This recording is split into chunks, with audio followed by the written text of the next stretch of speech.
6 na araw nang binabantayan sa ospital ni Michelle ang anak nito dahil sa sakit na pneumonia. Lang po siya ng mga 3 days, tapos pang 4 days niya hindi pa rin siya gumagay. Tapos sumakit na yung tiyan niya, nagtae. Dahil dito, lumalaki na ang bayarin ng pamilya sa pagamutan. Isa lang sina Michelle sa mga apektado ng tumataas na bilang ng kaso ng pneumonia sa Pangasinan.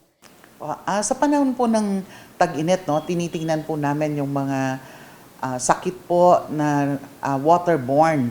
At kasama din po dyan sa mga sakit ngayon ay yung mga viral infection, yung mga pag-ubo at pagsipon.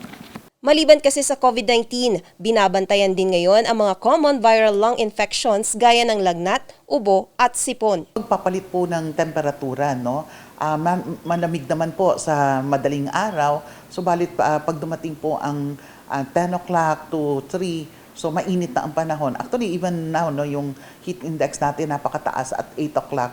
Naglalaro kasi ang temperatura sa probinsya ng Pangasinan sa 26 degrees Celsius sa umaga at 34 degrees Celsius sa tanghali.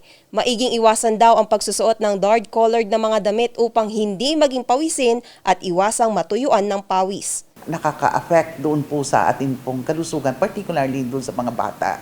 So yung mga mahihina ang immune system, may mga comorbidities at sila rin po ay vulnerable group. Ito din mga senior citizen natin. Pagpapalakas sa immune system ang isa sa mga pangontra laban sa mga nasabing sakit. Mainam rin na sabayan ng pag-inom ng bitamina, sapat na tubig at pagkain ng mga masustansyang pagkain. Lynette Iris Paed para sa Luzon Headlines.